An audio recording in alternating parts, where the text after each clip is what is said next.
প্রিয় শিক্ষার্থী, করোনা ভাইরাসে গোটা পৃথিবী ও আমাদের দেশ অচল করে দিয়েছে। এই অচল অবস্থা আমাদের পাঠ কার্যক্রমকে ব্যাহত করছে, কারণ আমাদের সকলের বিদ্যালয় বন্ধ। তাই আমি তোমাদের জন্য একটি ক্লাস উপস্থাপন করতে যাচ্ছি। আমি নবম দশম শ্রেণীর হিসাব বিজ্ঞানের 10ম অধ্যায় থেকে 6 নং প্রশ্নের সমস্যার সমাধান করব।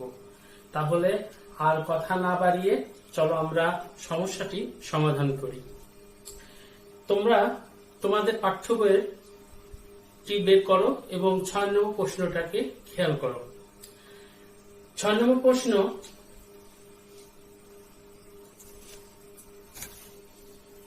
শততল এন্টারপ্রাইজে 2017 সালের 30শে জুন সমাপ্ত বছরের অর্জিত মোট মুনাফা 1,28,000 টাকা। উক্ত তারিখে প্রতিষ্ঠানটি আংশিক র্যামিল ও প্রয়োজনীয় সমন্বয় সমূহ নিম্নরূপ।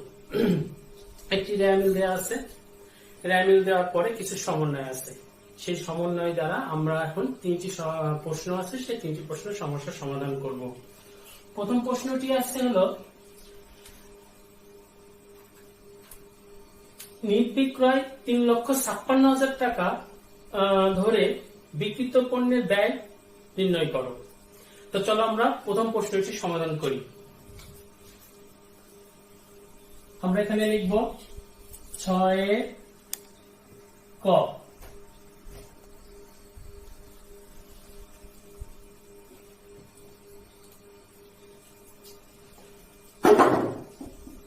শতদল এন্টারপ্রাইজ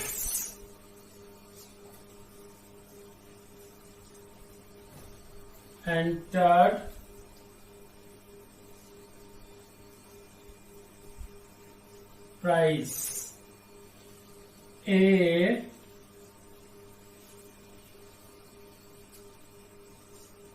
নেট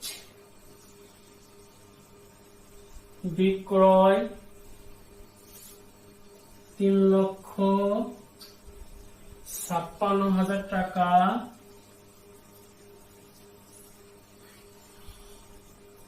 ধরে 56,000 টাকা ধরে বিক্রিত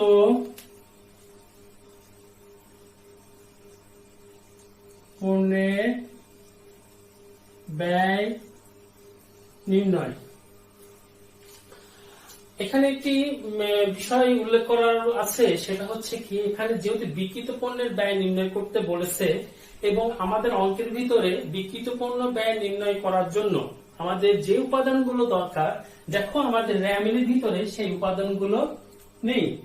যেমন বিক্রিত পণ্য ব্যয় নির্ণয় করতে গেলে আমাদের ক্রয় দরকার, ক্রয়ের সাথে ক্রয় ফেরত বা এরকম অলিখিত বিক্রয় যোগ করতে প্রয়োজন পড়ে, কিন্তু এগুলো কিছুই নেই এবং প্রত্যক্ষ খরচগুলো এখানে নেই। না থাকার কারণে আমাদের একটি সূত্র প্রয়োগ করে আমরা এখানে একটি কাজ করব। সূত্রটি প্রয়োগ করব এরকম,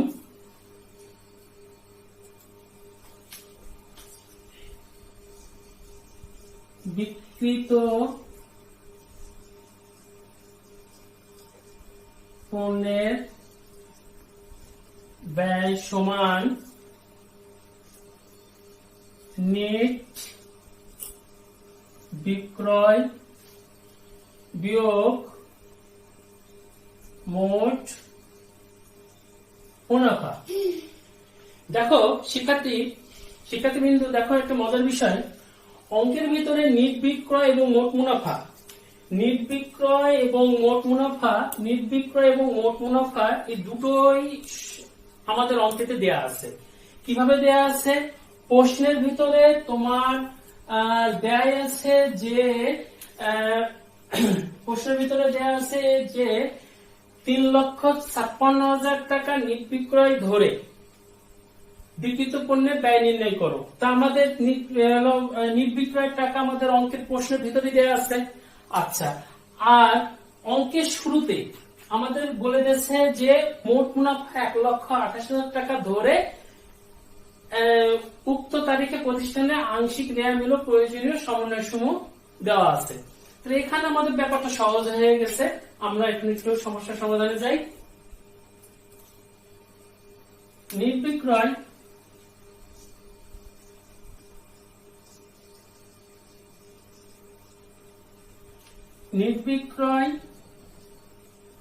প্রশ্ন হতে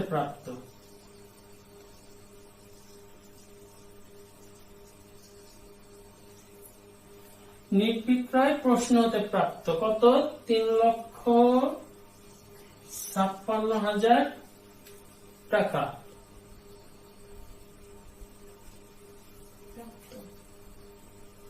হ্যাঁ হ্যাঁ বেশ। তারপরে বিয়োগ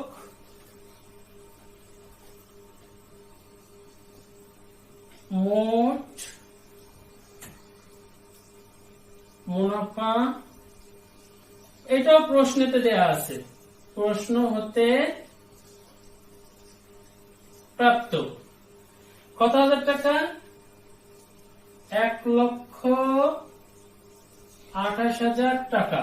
আমরা এখন নির্বিক্রয় থেকে মোট মুনাফা বিয়োগ করবো। আমি এখানে প্রথমে একটি তোমাদের সূত্র লিখে দিচ্ছি, বিক্রিত পণ্যের ব্যয়ের সময় নির্বিক্রয় বিয়োগ মোট মুনাফা। এখন আমরা এটা বিয়োগ করব।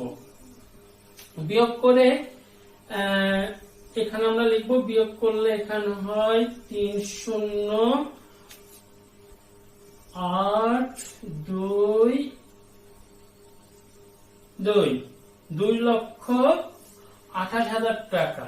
তাহলে আমরা লিখতে পারি অতএব বিক্রিত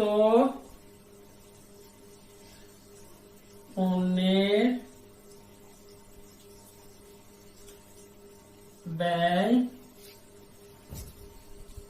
ব্যয়ের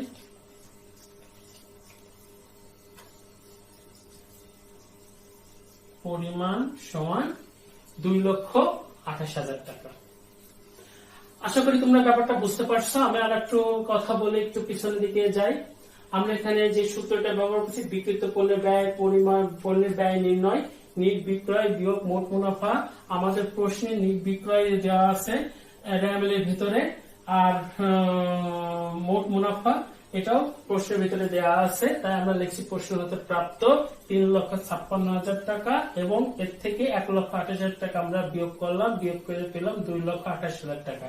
তাহলে বিক্রিত পণ্যের ব্যয়ের পরিমাণ 2,28,000 টাকা। তো বোঝা গেছে? তোমরা একটু তুলে নাও।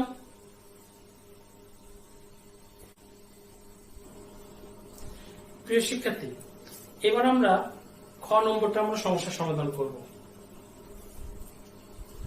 খ নম্বর বলছে যে শতদল এন্টারপ্রাইজে 2017 সালের 30 জুন সমাপ্ত বছরের বিশদ আয় বিবরণী প্রস্তুত করো। তাহলে আমরা এখন কি করব? বিশদ আয় বিবরণী প্রস্তুত করব। প্রিয় শিক্ষার্থী, আমরা তাহলে শতদল এন্টারপ্রাইজের কটা সমস্যা সমাধান করলাম।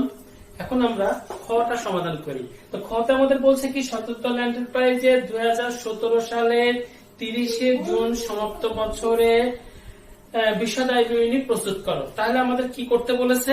বিশদ আয় বিবরণী প্রস্তুত করতে বলেছে। তাহলে আমরা বিশদ আয় বিবরণী প্রস্তুত করি। ঠিক আছে, চলো যাই। আমরা লিখি শতদল এন্টারপ্রাইজ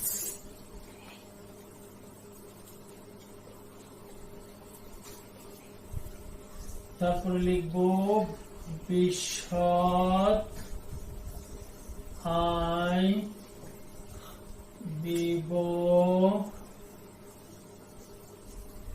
বিবরণী। এবার লিখব 2017 সালের 30 জুন তারিখে সমাপ্ত বছরের জন্য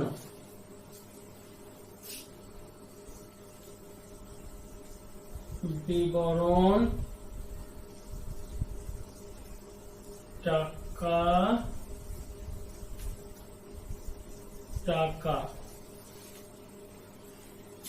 বিশ্ববিদ্যালয় প্রথমে শুরু হয় হচ্ছিল পরিচালন ব্যয় দ্বারা। তাহলে আমরা পরিচালন ব্যয় লিখব। তার আগে আমাদের দরকার হচ্ছিল মোট মুনাফা।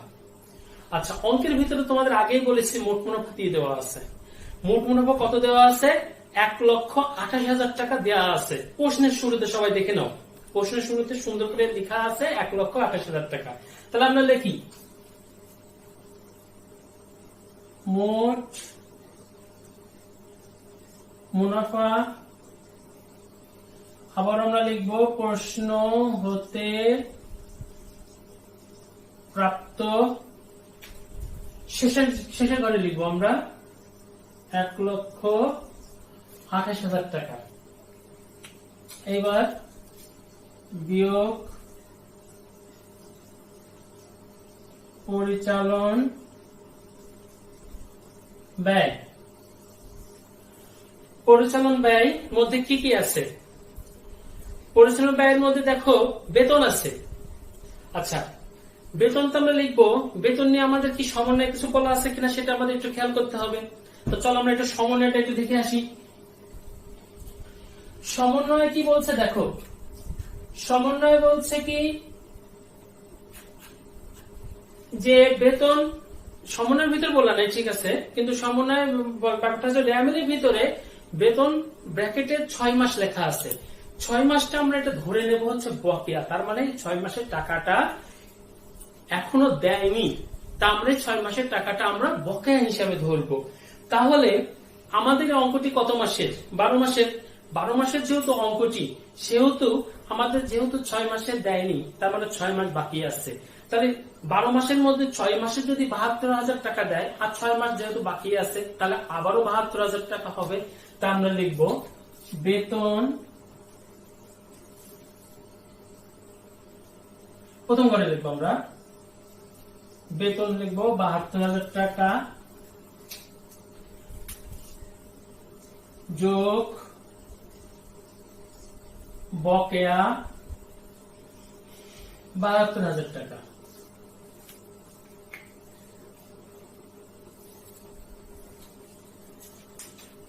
মোট কত টাকা বেতন হলো? 1,44,000 টাকা। এইবার কমিশন দেখো, কমিশন আছে, শুধু কমিশন দেওয়া আছে। কমিশন দেওয়ার পরে কমিশনের ডেবিট টাকা, একটা ক্রেডিট টাকা আছে। আমরা সবাই জানি যেটা ডেবিট থাকে সেটা হচ্ছে খরচ, আর যেটা ক্রেডিট থাকে সেটা হচ্ছে না আয়। তাহলে আমরা এখানে যেহেতু ব্যয়ের কাজ করতেছি, আমরা এখন প্রদত্ত কমিশন হিসাবে টাকাটা নেব। প্রদত্ত কমিশন, প্রদত্ত কমিশন কত টাকা? প্রদত্ত কমিশন 3,000 টাকা। 3,000 টাকা। তারপরে আমাদের আর কি আছে? আর দেখা যাচ্ছে যে প্রাপ্য নোট, প্রদেয় নোট এখানে যাবে না, বাড়ি ভাড়া আয় যাবে না, এখানে পুঞ্জীভূত অবচয়টাও যাবে না, 8% বিনিয়োগ এটাও যাবে না, কমিশনও যাবে না, বিনিয়োগের সুদ এখানে যাচ্ছে না। ও কমিশন আপনাকে দিয়ে দিচ্ছি, সরি, 10% বন্ধক ঋণ এটাও যাচ্ছে না। এবার সমন্বয়ের ভিতরে অফিস সরঞ্জাম 7.5% অবচয় ধরতে হবে, এটা এখানে যাবে। তাহলে আমরা চলো লিখি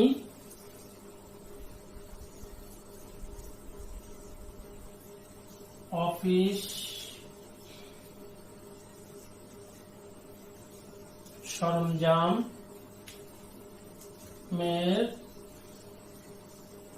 অবচয়।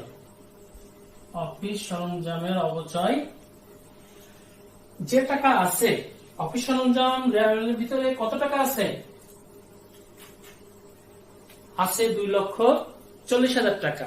এই 2,40,000 টাকার আমরা হচ্ছে তো 75% কাটলে কত হয়, যেটা আসবে সেটা আমরা এখানে লিখে দেবো ক্যালকুলেটরে। তুমি 75% যেটা হবে সেটা তুমি লিখে দেবে। তো 75% হয় হচ্ছে হলো 18,000 টাকা। এখন পরিচালন ব্যয় মোটামুটি আমরা সবই আমাদের চলে আসছে অঙ্কের ভিতরে, আর নেই। আমরা এখন এই কয়েকটা যোগ করে দেব, যোগ করে আমরা বাইরে বসিয়ে দেব। 1,65,000 টাকা। এবার আমরা কি করব, এই আমরা এখানে কি লিখছি, বিয়োগ পরিচালন ব্যয়। পরিচালন ব্যয়টা আমরা কি করব, এখন মোট মুনাফার সাথে আমরা বিয়োগ করে দেব। আচ্ছা, বিয়োগ করে দিলে কত হলো, 37,000 টাকা। আচ্ছা প্রিয় শিক্ষার্থী, একটা জিনিস খেয়াল করো, আমি এখানে 37,000 টাকা ব্র্যাকেটে রাখছি। কারণ কি, কারণ রাখছি দেখো, উপরে 1,60,000 টাকা আর নিচে হলো 1,65,000 টাকা। যেটা আমি বিয়োগ করছি উপরে চাইতে নিচেরটা হচ্ছে বড়। বড় থাকার কারণে কি হয়েছে, ওটা মাইনাস ফিগারই থেকে গেছে, আমরা সেটা বুঝতে পারতেছি, তাই না? তাহলে আমরা এটাকে নাম দেব কি, পরিচালন ক্ষতি।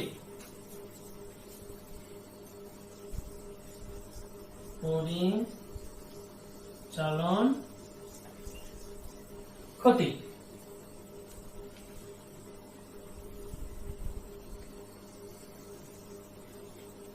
তাহলে পরিচালন ক্ষতির পরিমাণ কত হলো, 37,000 টাকা। এর সাথে কি যাবে, এখন যাবে হচ্ছিল যোগ অন্যান্য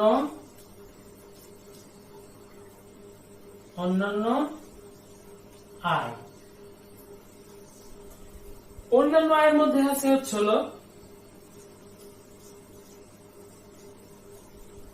বিনিয়োগের সুদ 4,000 টাকা, যোগ অনাদায়ী সুদ 4,000 টাকা। কত হলো, মোট 8,000 টাকা। এবার আমরা প্রাপ্ত কমিশন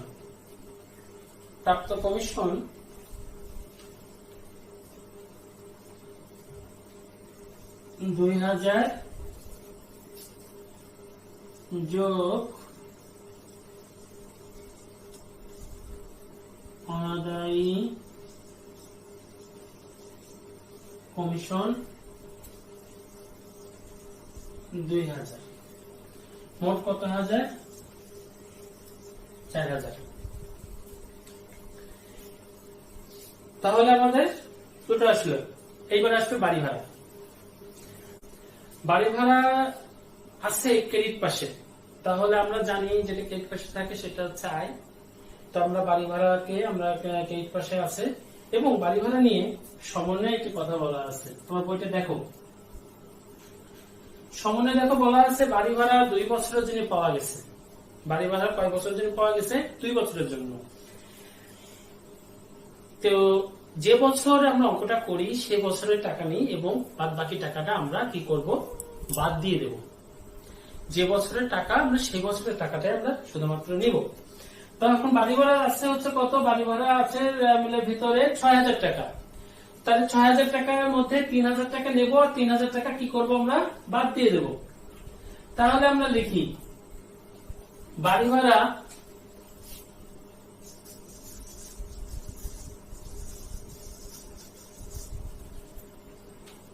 বাড়ি ভাড়া 6,000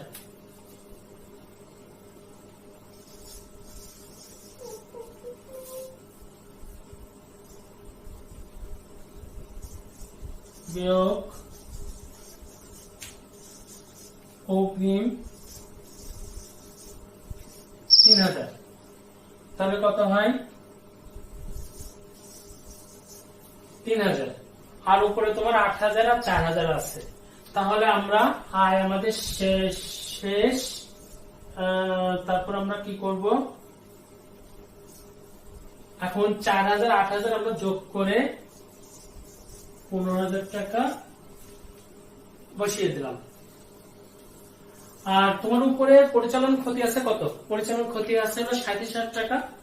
তাহলে আমরা এখন 37 তো সংখ্যা বড় এবং সেটা মাইনাসে আছে, তাহলে আমরা পরিশোধ করার পরও আমাদের কাছে আমরা যদি আমরা 15,000 টাকা যদি বিয়োগ করার পর যোগ করি 22,000 টাকা আমাদের কাছে এখনো আছে। আচ্ছা, 22,000 টাকা। এইবার হচ্ছে হলো বিয়োগ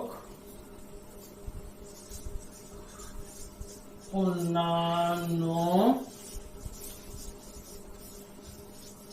আয়। অন্যান্য আয়, অন্যান্য আয় মধ্যে কোনটা আছে? অন্যান্য আয়ের ভিতরে আমরা একটু র্যামিল দেখি।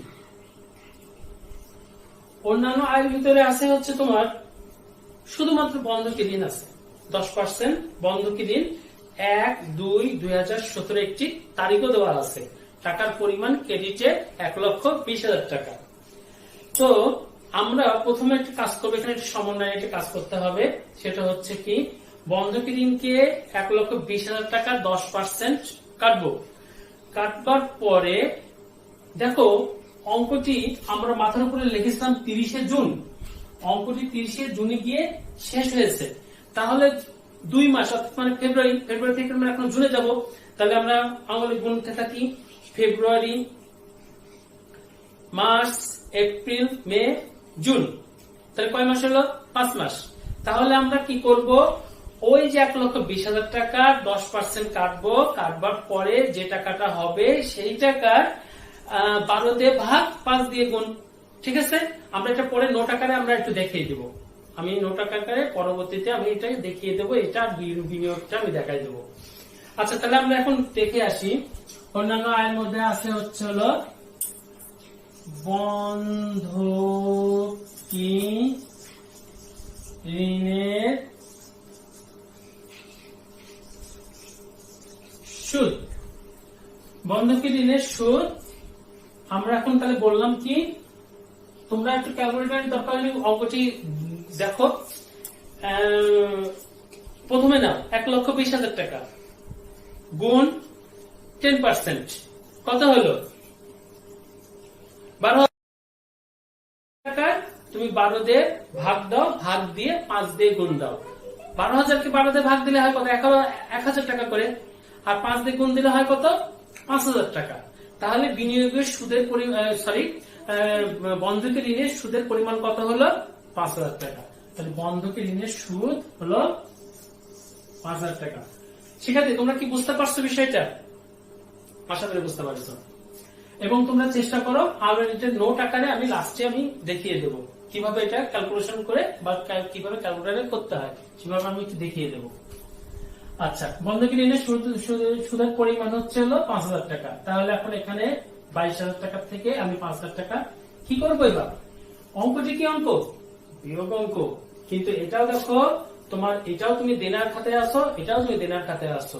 তাহলে এটা কি হয়ে যাবে? যোগ হয়ে যাবে কি 27,000 টাকা। তাহলে 27,000 টাকা কিসের পরিমাণ? নিট ক্ষতির পরিমাণ হচ্ছে 27,000 টাকা। তাহলে আমরা অঙ্কটি এখানে শেষ করতে পারি।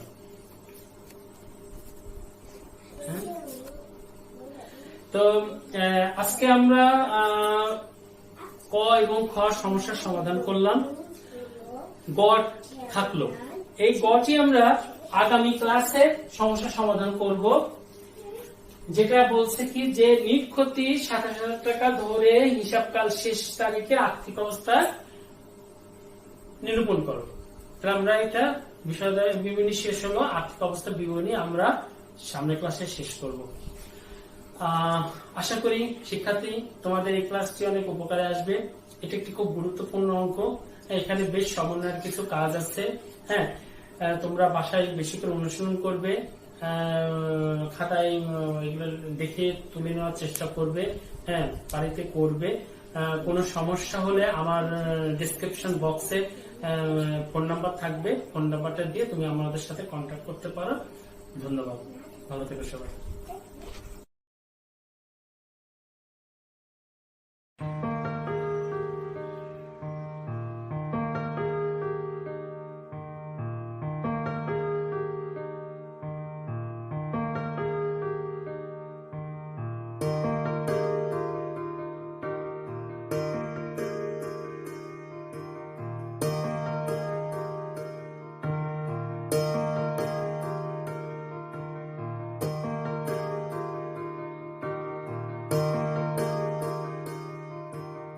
I'm